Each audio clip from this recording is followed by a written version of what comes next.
Bapak Ibu sekalian yang berbahagia, mudah-mudahan di subuh hari ini kita semua yang hadir husnul khatimah. Amin ya rabbal alamin.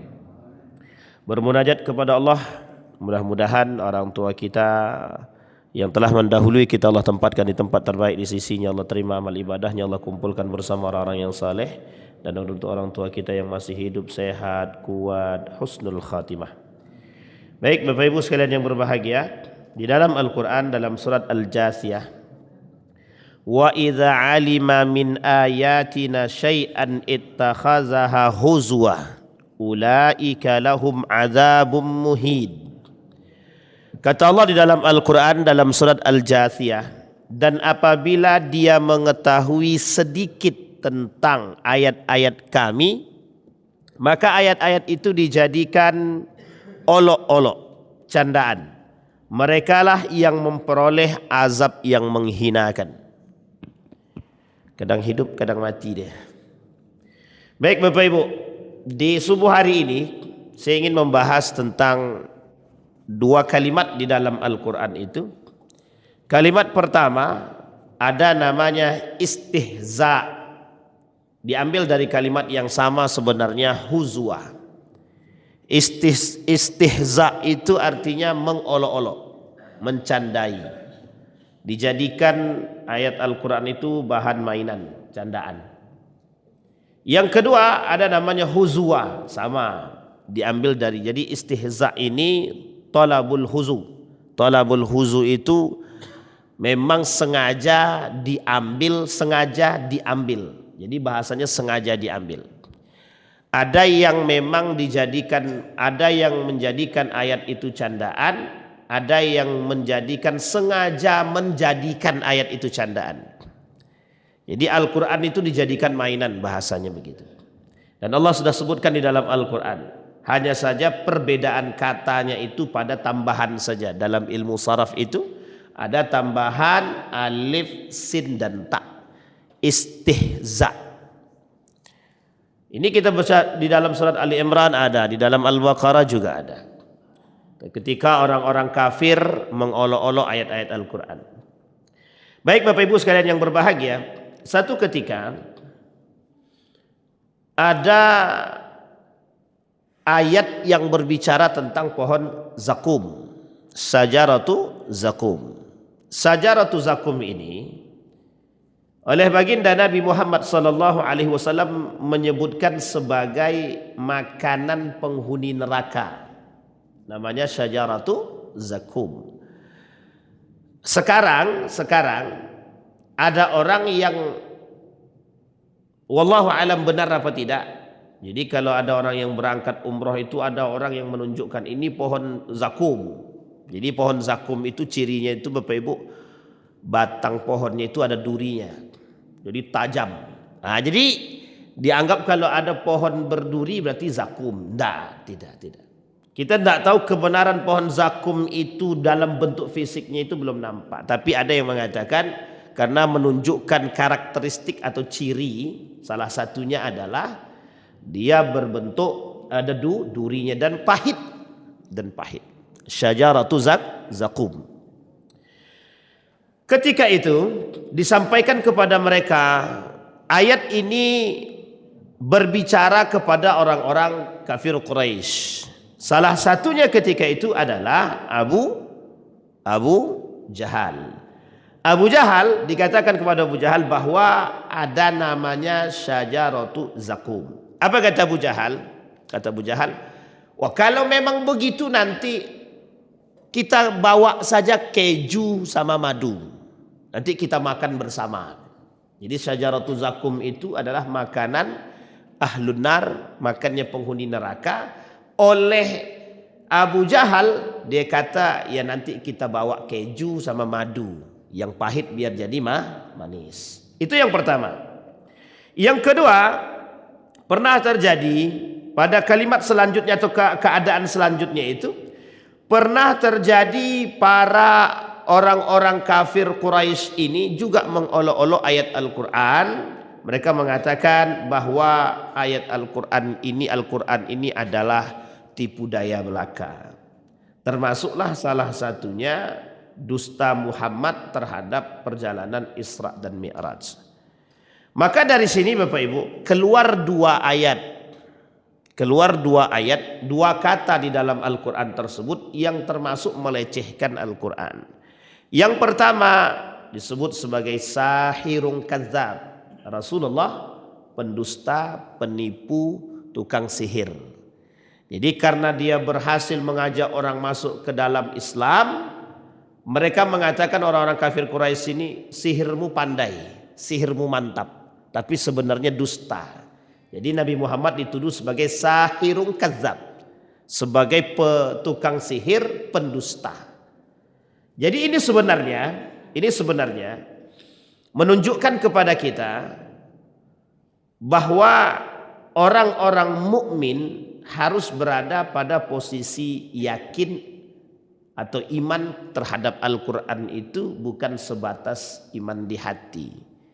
Perlu adanya mempelajari makna atau tadabbur bi ayatil Quran. Yang kedua, ada namanya asatirul awwalin. Nah, ini Bapak Ibu sering temukan kalimat ini, asatirul awwalin. Ada dalam surah Al-Imran juga. Apa itu asatirul awwalin? Dongeng belaka, dongeng orang terdahulu. Asatir dongeng, awwalin orang-orang terdahulu. Kalau Nabi punya kawan namanya as-sabiqul awwalin, orang-orang yang pertama kali masuk Islam. Tapi di sini tidak, asatirul awwalin. Kata orang kafir Quraisy, pandai kali lah Muhammad ini mendongeng. Tahu Bapak Ibu mengapa dia mendongeng? Dianggap mendongeng karena menceritakan sesuatu yang tidak masuk akal. Asatirul awwalin.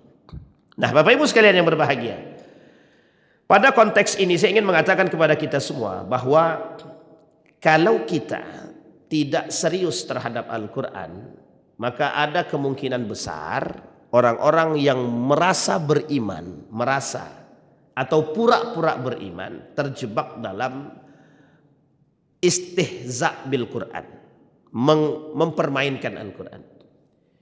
Ketika baginda Nabi Muhammad SAW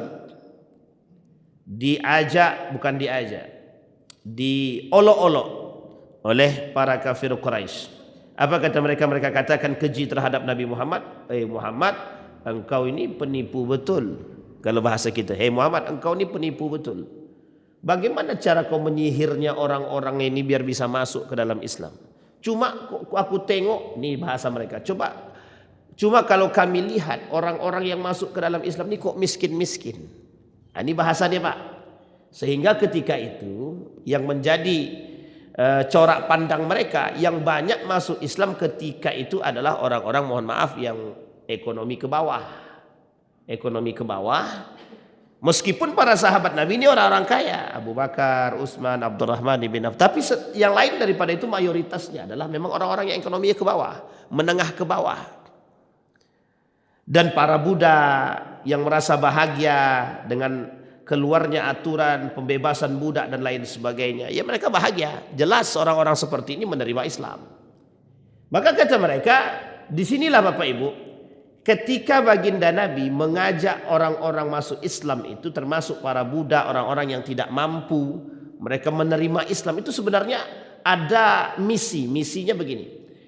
Di dalam satu misi pertama itu pembebasan budak.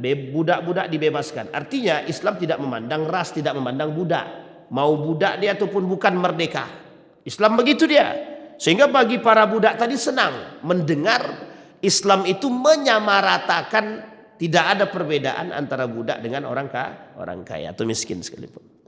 Sehingga ketika tidak ada perbedaan antara miskin dan kaya di sini, itu diterima oleh orang-orang yang mohon maaf ekonominya menengah ke bawah. Senang mereka karena tidak ada perbedaan. Makanya kata Abu Jahal, kata Abu Lahab itu, ayo udah ambil aja. Mau ambil budak, ambillah. Aku bisa cari budak sebanyak mungkin yang aku mau. Jadi Bapak Ibu sebenarnya itu strategi baginda Nabi, karena orang-orang yang tidak mampu itu sebenarnya kan lebih banyak secara jumlah. Sehingga Nabi bisa menarik itu. Meskipun dengan kekuatan Abu Lahab dan Abu Jahal dan Abul As dan beserta para kabilah-kabilah Quraisy itu menyiksa orang-orang yang masuk ke dalam Islam. Termasuk salah satunya Umar bin Al-Khattab. Umar bin Khattab pada saat itu, sebelum Umar masuk ke dalam Islam. Nah setelah Umar masuk Islam baru Umar tahu ternyata tujuan Islam ini mulia sangat. Nah disinilah Pak, orang kafir Quraisy merasa kok makin lama makin banyak yang masuk. Apa sebenarnya yang disampaikan oleh Muhammad? Yang disampaikan oleh Muhammad sebenarnya apa? Mereka ceritakanlah, disampaikanlah salah satunya persoalan zakum tadi. Yang kedua, di dalam Al-Quran itu ada persoalan tentang malaikat penjaga neraka sakar. Ada 17. Jadi Bapak Ibu, neraka sakar ini Allah sebutkan dalam Al-Quran itu penghuninya satu, orang yang tidak sholat atau lalai sholat. Orang yang lalai sholat, orang yang tidak sholat, nerakanya sakar. Ikhtilaf para ulama. Kata Ibnu Katsir mengatakan kalau seandainya neraka sakar itu hanya untuk orang yang lalai sholat. Yang dimaksudkan dalam ayat tersebut malakum fi sakar lam nakum minal musallin.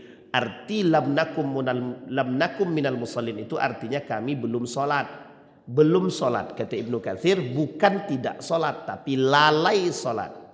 Tapi kata para ulama yang lain, nerakanya orang-orang yang tidak dan sengaja meninggalkan sholat, nerakanya jahanam.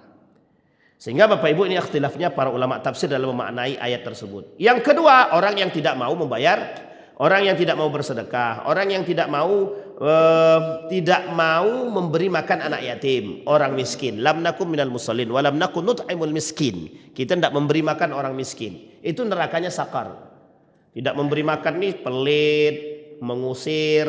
Ada orang miskin datang minta diusir. Ada orang miskin datang dibiarkan. Nah, itu sama itu. Karakter-karakter begini itu penghuni neraka sakar itu. Penghuni neraka sakar. Makanya Imam Hasan Al-Basri itu ketika ada orang yang datang ke rumahnya, dia tak mikir itu siapapun dia. Mau pura-pura miskin dia atau miskin beneran itu terserah, yang penting aku kasih gitu deh. Nah, ketika Imam Hasan Al-Basri kasih, itu sebenarnya ada nilai. Karena dia tidak mau mencari tahu apakah orang ini benar-benar miskin atau tidak. Kalau ternyata benar-benar miskin dan kemudian dia usir, itu berdosa. Maka pertanggungjawaban di hari kiamat itu berat itu. Makanya, tapi sekarang ini agak susah Ustaz. Banyak penipu-penipu, orang-orang yang meminta-minta mengemis, dia agak nipu dia. Padahal dia kaya, terlepas daripada penipuan yang dia lakukan. Kalau kita yakin bahwa Allah akan memiskinkan orang-orang yang pura-pura miskin itu kita selesai urusan kita. Biarpun sekalipun dia menipu, itu tak urusan kita. Karena penipuan itu adalah urusan mereka. Kemudian wa nakhudu ma'al khaidin. Kata Allah di dalam Al-Qur'an itu, nah orang-orang seperti ini penunggu neraka, orang-orang seperti ini masuk ke dalam neraka sakar. Disampaikan oleh Nabi melalui ayat Al-Qur'an itu nanti di dalam surat Al-Mudatsir itu ada 17 penunggu neraka sakar. Dijawab sama Abu Jahal, kalau cuma 17 itu kurang banyak. Itu aku sendiri aja selesai melawannya. Nah, begitulah bahasanya siapa namanya itu? Bahasa daripada Abu Jahal. Mengolok-olok ayat tadi. Karena mereka tidak percaya apa yang dikatakan oleh Nabi itu di dalam ayat Al-Quran ini adalah sebatas pada cerita yang untuk menakutkan orang. Nah, sekarang Bapak Ibu, hari ini orang-orang terdahulu mengolok-olok ayat. Kalau sekarang tidak mengolok-olok ayat, diinjaknya lah Al-Quran itu, dikencinginya lah Al-Quran itu, tak pakai bajulah di atas Al-Quran, meremehkan Al-Quran. Nah, ada orang-orang seperti itu sekarang ada, yang memang mereka tidak mau menjadikan Al-Quran itu sebagai pedoman hidup, living by the Quran. Mereka tidak mau. Kenapa mereka tidak mau? Karena memang menurut mereka hari ini tuh Al-Quran itu sudah tidak sejalan dengan perkembangan zaman, tidak sejalan. Kata mereka, Al-Quran ini adalah produk budaya pada masanya. Artinya, kalau produk budaya pada masanya, itu pada masa siapa? Nabi Muhammad. Disinilah mereka katakan bahwa Al-Quran itu produknya Muhammad. Dalam bentuk istihza, penghinaan, peremehan terhadap Al-Quran. Makanya Bapak Ibu, kalau Bapak Ibu melihat sekarang, ada anak muda yang biasa aja dengan Quran, bahkan condong untuk sinis terhadap Al-Quran, itu biasa. Karena memang sudah karakter dahulu begitu. Hasutan demi hasutan itu muncul. Apalagi sekarang muncul kelompok liberalisme, sekulerisme, pluralisme, semakin kencang. Makanya sekarang ini banyak orang yang mempermainkan Al-Quran. Mudah sekali. Karena kita tidak punya aturan yang baku penistaan agama itu seperti apa. Nah, kita ambil contoh Bapak Ibu. Ketika pada masa Ahok. Pada masa Ahok itu yang dicekal. Ahok itu kan membawakan ayat surat Al-Ma'idah. Ayat 51 dan ayat 53. Jadi ketika berbicara tentang wali. Dan ini sebenarnya masuk dalam kategori penistaan agama. Itu sebenarnya bukan penistaan agama secara mengatakan bahwa agama ini, Al-Quran ini sudah sangat-sangat. Enggak, dia mengatakan begini. Dalam konteks ini sebenarnya dia mau mengatakan kepada kita semua bahwa yang pertama ayat ini sudah tidak cocok dengan sekarang. Itu yang pertama. Yang kedua, di situ kan bukan pemimpin artinya tapi wali. Karena memang sebenarnya dalam terjemahannya Kementerian Agama itu bukan pemimpin, sahabat sejati. Sahabat sejati. Makanya Bapak Ibu di situ dianggap penistaan. Kenapa penistaan? Karena yang berbicara bukan muslim. Yang berbicara bukan muslim. Sekarang banyak Pak, banyak. Kemarin kami ketika di Nurul Yakin itu disuruh membahas tentang Isra Mi'raj dari sudut pandang perang pemikiran. Maksudnya apa itu? Maksudnya begini. Jadi ada ndak orang yang berbicara tentang Isra Mi'raj ini tapi sebatas mengatakan dongeng belaka? Banyak Pak. Dari zaman dulu itu sudah. Zaman dulu itu orang mengatakan bahwa cerita Isra Mi'raj itu dongengnya Muhammad saja. Makanya 1/4 umat muslim ketika itu murtad. Nggak mau masuk Islam itu. Itu bukan sedikit. 1/4 yang murtad. Sisanya bukan murtad tapi tak percaya. Makanya yang percaya cuma Abu Bakar. Itu promosi iman sebenarnya. Dalam konteks itu promosi iman. Kenapa begitu? Karena kalau tidak berimannya Abu Bakar ketika itu selesai urusan, habis. Orang tak mau terima Islam.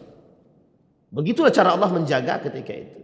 Tapi betulkah apakah itu cerita atau dongeng dalam Al-Quran? Dikatakan oleh sebagian orang mengatakan itu dongeng saja. Kenapa dongeng?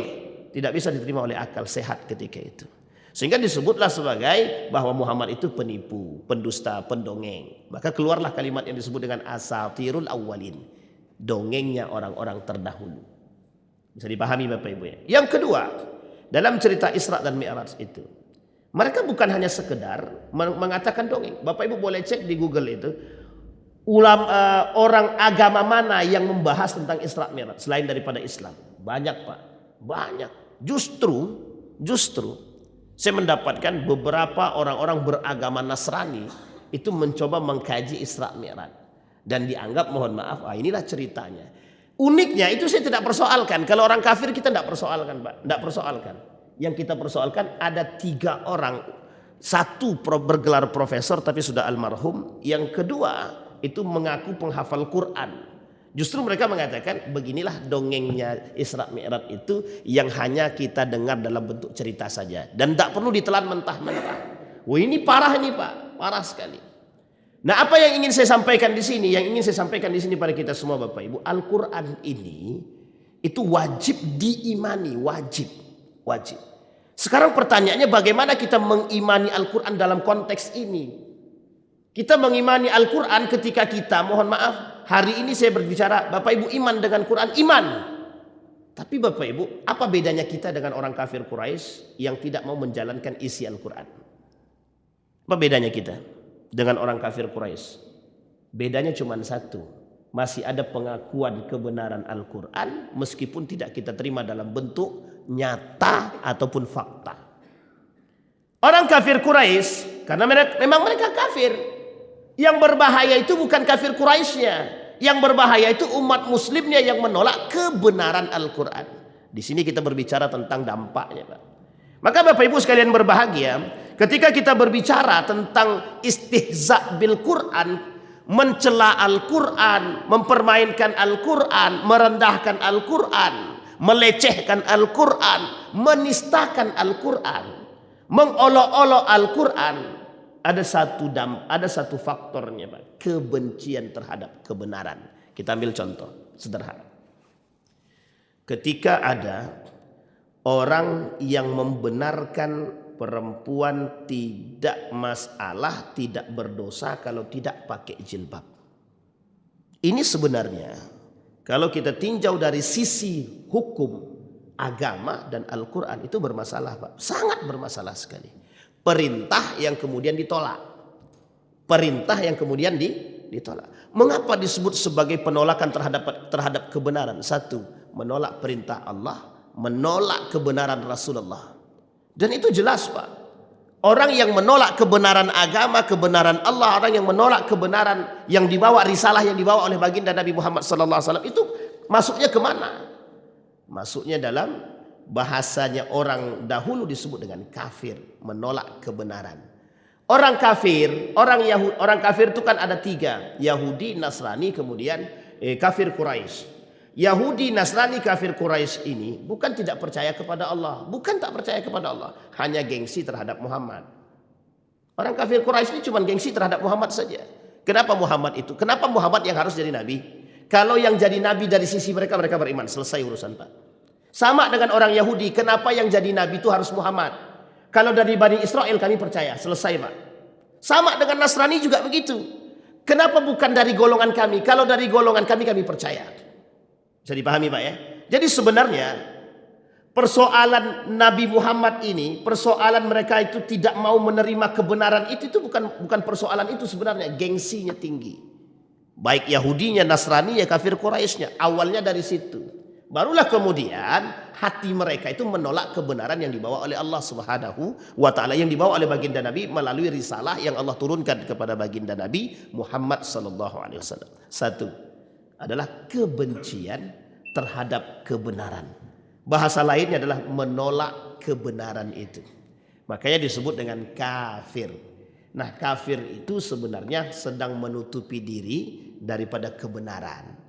Nah, sekarang orang muslim sekarang justru sebenarnya kita terjebak dalam istihza bil Quran. Terjebak. Saya tak katakan kita ini mengolok-olok Al-Quran, tidak, tapi kita terjebak dalam mengolok-olok Al-Quran.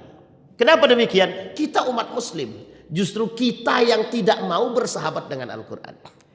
Kita temukan, Pak, banyak sekali kasus hari-hari ini umat muslim yang justru mengolok-olok ayat Al-Quran, dijadikan bahan candaan, mainan. Kita ambil contoh.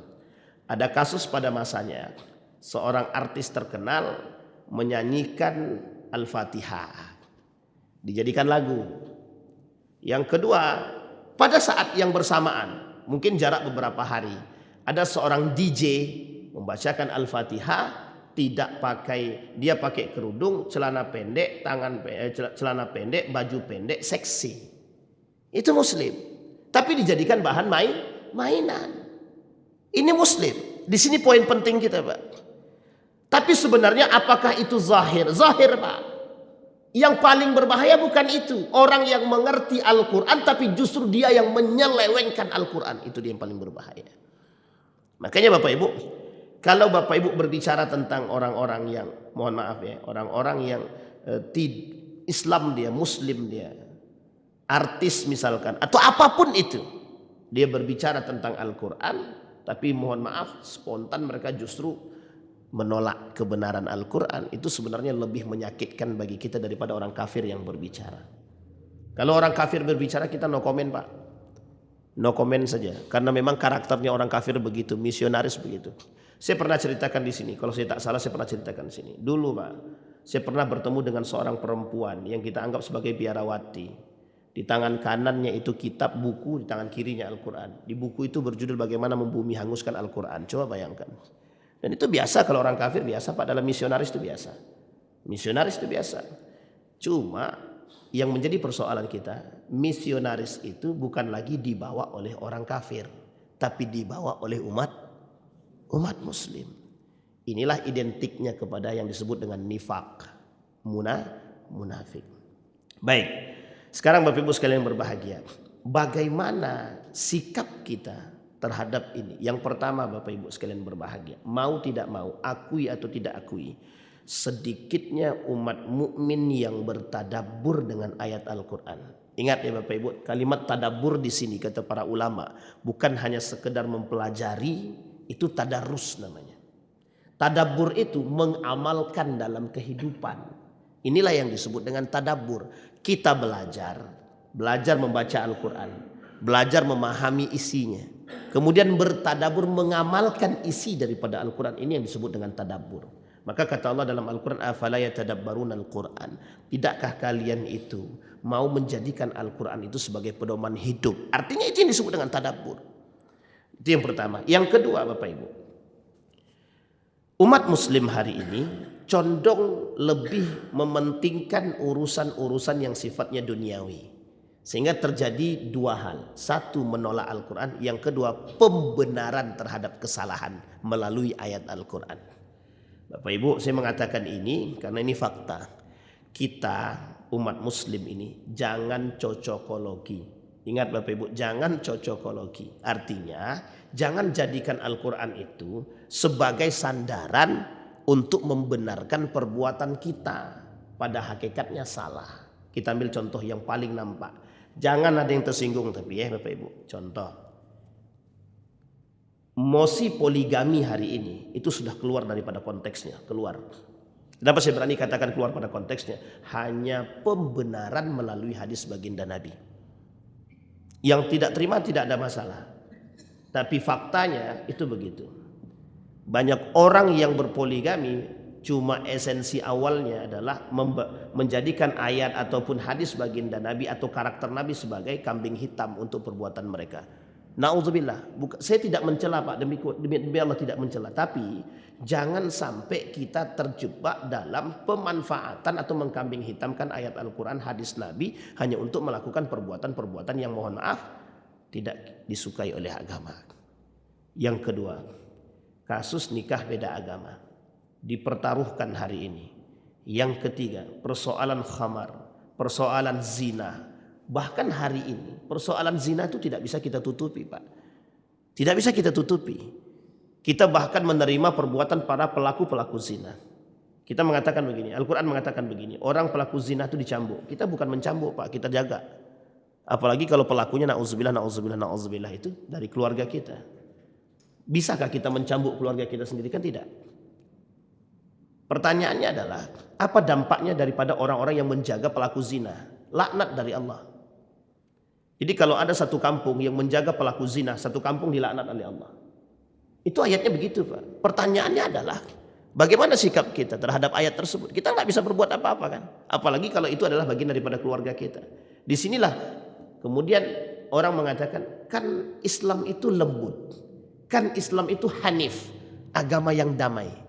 Tapi agama yang damai ini itu hanya dijadikan sebatas ayat yang mengatakan tentang Islam itu damai, dijadikan sebagai sandaran pembenaran perbuatan. Bisa dipahami Bapak Ibu ya? Itu contohnya. Makanya Bapak Ibu hari ini akan Bapak Ibu temukan, bukan hari ini saja, tapi mulai nampak secara zahir itu orang-orang yang menjadikan Al-Quran itu cocokologi terhadap perbuatan dia. Artinya apa? Pembenaran terhadap kesalahan. Saya mengambil contoh dari beberapa waktu yang lalu ada kasus perdebatan antara satu kelompok dengan kelompok yang lain. Ini melakukan diskusi ilmiah. Menurut mereka diskusi ilmiah. Sebutlah ketika itu ada namanya Harry Pras dan Gus Ajir. Ini sangat booming di media sosial. Dua ini. Kedua-duanya mengklaim benar, kedua-duanya mengklaim menang. Terserah Bapak Ibu, terlepas daripada itu. Tapi yang ingin kita soroti adalah, bagaimana sikap orang mengambil ayat Al-Quran sebagai sandaran dalil yang mereka pegang. Kalau kejujuran itu tertanam dalam diri sebagai sikap atas dasar karakter Al-Quran, maka tidak mungkin ada manusia yang mau berdusta atas ayat Al-Quran. Tidak ada. Karena mohon maaf Bapak Ibu, banyak orang yang tidak jujur. Kenapa banyak tidak jujur? Dijadikan ayat sebagai sandaran dan candaan, bahkan dijadikan ayat sebagai kambing hitam untuk memperkuat kebenaran yang dia buat. Dan itu tidak 1, 2, dan 3. Termasuk hari ini Bapak Ibu. Bapak Ibu melihat para pemangku kebijakan justru membenarkan sikap mereka melalui ayat Al-Quran. Jangan kerjasama dengan orang kafir yang melakukan atau yang memusuhi kita. Apa kata dia? Kita harus bertoleransi. Apa kata dia? Kita harus bersama berdamai. Kita harus, itu kan dalilnya Quran. Al-Quran Islam ini kan agama yang hanif, agama yang lembut, agama yang berdamai, agama yang bersahabat. Tapi mohon maaf Pak, di situ membenarkan perbuatan atau sikap yang bekerja sama dengan musuh yang jelas-jelas memusuhi Islam. Loyalitas, al-wala wal bara. Nah, sekarang Bapak Ibu kita lihat apa dampak daripada orang yang suka meremehkan Al-Quran, menghinakan Al-Quran, kemudian menistakan Al-Quran, istihza, mempermainkan Al-Quran. Yang pertama kata baginda Nabi Muhammad SAW, kata para ulama, yang pertama, orang yang menistakan Al-Quran nifaq, munafik. Orang yang menjadikan Al-Quran itu candaan, mainan, munafik. Berarti mereka yang menggunakan Al-Quran sebagai nyanyian segala macam munafik. Saya mengatakan munafik. Terima tak terima terserah. Munafik. Kenapa? Al-Quran tidak bisa dijadikan mainan. Apa bedanya mereka dengan orang kafir Quraisy? Bedanya cuma satu. Itu belum masuk Islam. Ini sudah Islam. Justru yang lebih berbahaya yang mana? Umat muslim yang mempermainkan Islam itu sendiri. Bisa dipahami Bapak Ibu ya? Ini kasus. Yang kedua. La ta'tazirul yawm. Qad kafartum ba'da imanikum in ta'fu an ta'ifatin minkum tu'adzib ta'ifatun bi'annahum kanu mujrimin. Pelaku yang menghinakan Al-Quran, yang menistakan Al-Quran, yang mempermainkan Al-Quran, yang mengolok-olok Al-Quran, mujrimin. Apa itu mujrimin? Masuk dalam kategori mereka pelaku dosa besar. Dosa besar berarti nerakanya apa? Jahannam. Nah sekarang itu dari sisi yang lain. Sisi yang lain adalah dari sisi sosial. Orang yang menistakan agama di negara kita sudah nampak. Orang-orang yang menistakan agama dimasukkan ke dalam penjara.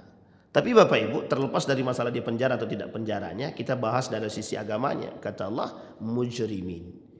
Tapi sebenarnya bukan mujriminnya yang ingin kita bahas. Melengket pada konteks apa dia? Kafir. Apa kata Allah? La ta'tazirul yawm qad kafartum ba'da imanikum. Orang yang mengolok-olok Al-Quran itu secara tidak langsung dia telah kufur. Bahkan disebutkan dengan frontal, kafartum ba'da imanikum. Kalian kufur setelah kalian beriman. Pertanyaannya adalah, apakah orang yang melakukan penghinaan terhadap Al-Quran itu termasuk orang-orang yang kafir? Kafir atau murtad atau keluar daripada Islam? Tidak, tapi perbuatannya sama seperti orang kafir. Nah ini masalah nih Bapak Ibu, masalah betul bagi kita sekarang. Makanya Bapak Ibu, saya mohon maaf, termasuk orang yang menginginkan kita ini tidak hanya sekedar membaca Al-Quran, mendengarkan orang-orang yang menyampaikan Al-Quran, tapi bagaimana bertadabbur dengan Al-Quran. Kita bangga Pak, di Pekanbaru ini ada kajian tafsir Al-Quran yang dibawakan oleh Dr. Mustafa Umar setiap hari Senin, Selasa, Rabu, Kamis ya Ketua? Ya, Selasa, Rabu, Kamis. Dan itu cuma 3 hari. Memang itu tak cukup sebenarnya. Tetapi setidaknya itu sudah menjadi peluang Pak. Mohon maaf Pak, serius Bapak Ibu. Dr. Mustafa Umar itu bukan tidak paham. Karena beliau pahamlah kondisi sekarang ini akan semakin lebih parah daripada sebelumnya. Disitulah butuhnya sisi lain daripada kajian tafsir ini Pak. Satu. Dan Bapak Ibu harus paham, kajian tafsir ini tidak hanya dibahas oleh orang yang garis lurus. Juga dibahas oleh orang yang bergaris bengkok. Muncullah kajian yang disebut dengan tafsir Al-Quran menggunakan metode hermeneutik namanya. Hermeneutik ini menyamakan Al-Quran dengan Injil menggunakan metode tafsir namanya hermeneutik, kontekstualisasi. Jadi disamakan Al-Quran itu dengan Injil, cara mentafsirkannya. Itu berbahaya, sangat berbahaya sekali. Nah, sekarang itu yang digadang-gadangkan. Bagaimana caranya hari ini hermeneutik itu menjadi solusi atas problem umat hari ini. Artinya apa? Bagaimana mentafsirkan Al-Quran dengan gaya kontekstualisasi sehingga bisa sesuai dengan perkembangan zaman. Itu berbahaya, sangat berbahaya sekali. Apa bahayanya? Satu, Al-Quran disuruh menyesuaikan zaman. Pertanyaannya yang betul yang mana? Al-Quran harus menyesuaikan zaman atau zaman yang harus menyesuaikan Al-Quran? Zaman yang harus menyesuaikan Al-Quran atau Al-Quran yang harus menyesuaikan zaman? Baik, sekarang kita lihat. Orang sekarang memaksakan kehendaknya untuk meminta Al-Quran menyesuaikan zaman. Bagaimana kok bisa begitu, Ustaz? Kita lihat dari konteks kehidupan kita. Di mana dalil Al-Quran yang dipakai oleh umat hari ini dalam kehidupan? Tak ada, hampir sedikit. Bahkan hampir tidak ada yang buat. Kalau Bapak Ibu lihat dalam undang-undang negara dalam menyelesaikan persoalan, ada nggak Al-Quran dibawa? Tidak ada. Mengentaskan kemiskinan, ada nggak Al-Quran yang dibawa? Tidak ada, Pak. Apakah Islam berbicara itu? Berbicara. Inilah salah satu strategi menjauhkan umat muslim dari Al-Quran itu sendiri. Uniknya itu tidak ada masalah karena itu perbuatan orang-orang kafir, itu perbuatan orang-orang Yahudi. Yang menjadi masalah adalah orang Islam nyaman dengan zona itu, orang Muslim senang dengan itu. Bapak Ibu sampaikan begini sama orang pelaku korupsi, Pak, pelaku korupsi itu neraka. Jawaban dia apa? Ya, ntar tinggal taubat selesai. Pertanyaannya itu Muslim atau tidak Muslim? Muslim. Takutkah mereka dengan neraka? Tidak. Nifakkah mereka? Wallahu alam. Bahkan unik lagi, lebih parah lagi, apa kata mereka? Itu kan Al-Quran. Toh kalau kami minta maaf nanti kan selesai. Bayangkan, begitulah cara arus hari ini menjauhkan kita daripada Al-Quran. Serius itu, Pak, serius banget. Sangat tidak. Kalau kita menganggap remeh kasus seperti ini, keadaan seperti ini, itu berbahaya, Pak. Sangat berbahaya sekali. Makanya kalau kita melihat fenomena hari ini, itu mesti orang tua cuma bilang astagfirullahaladzim.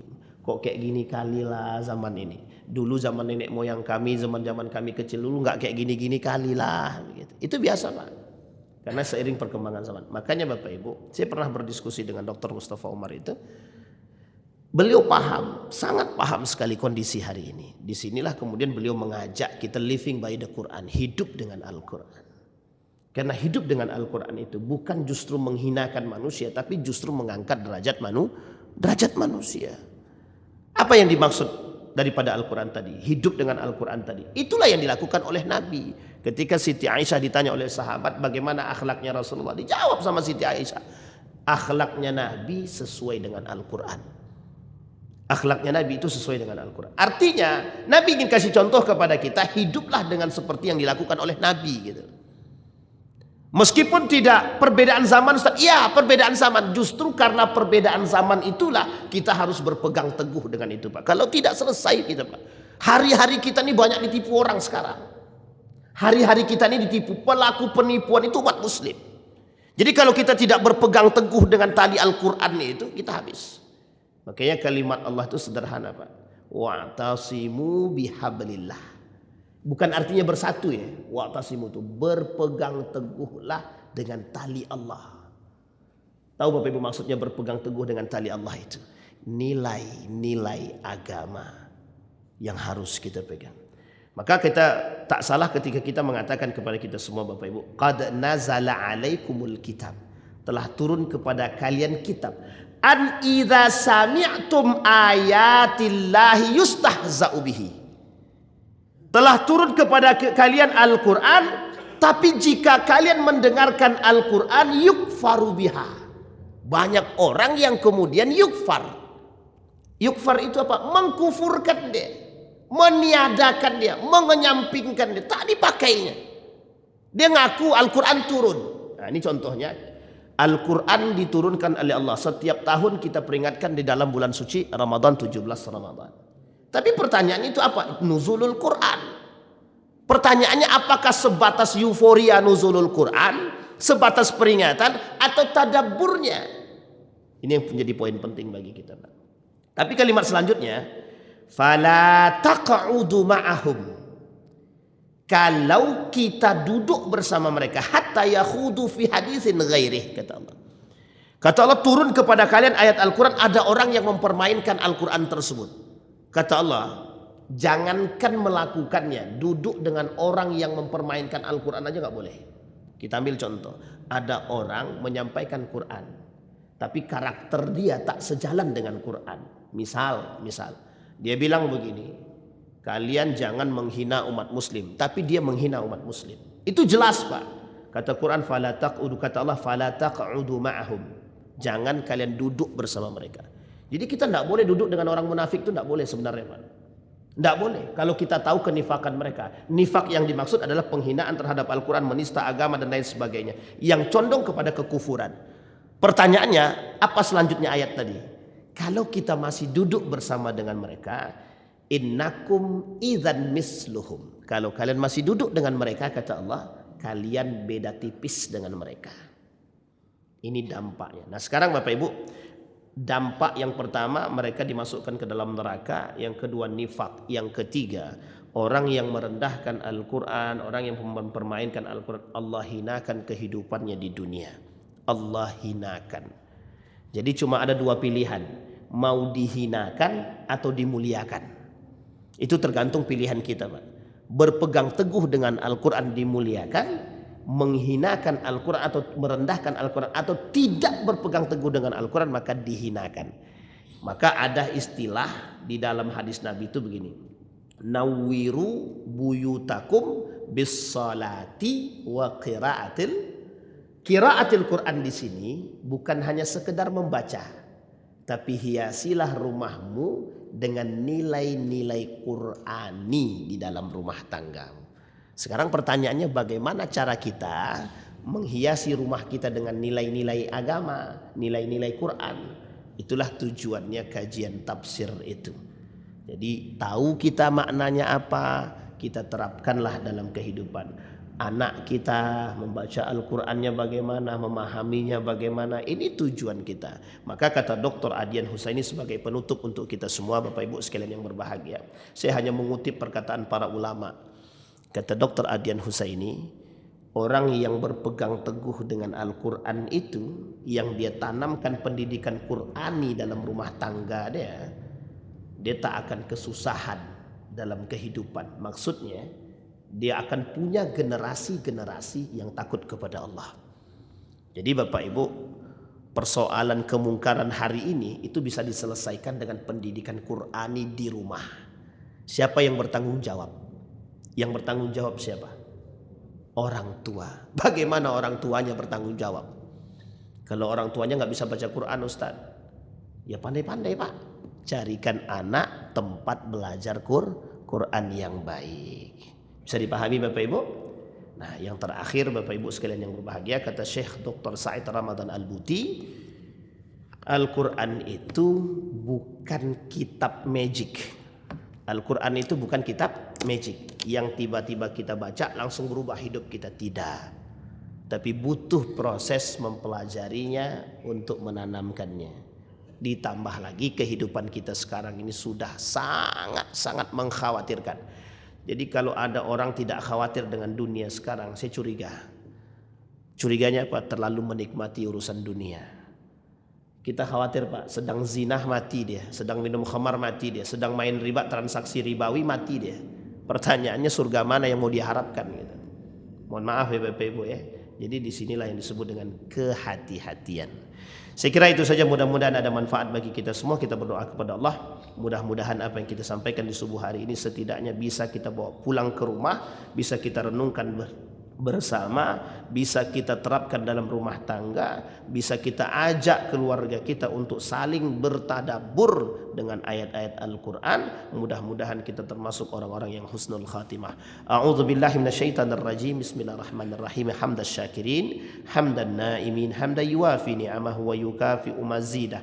Ya Rabbana lakal hamdu kama yanbaghi li jalali wajhikal karim wa azim sultanik.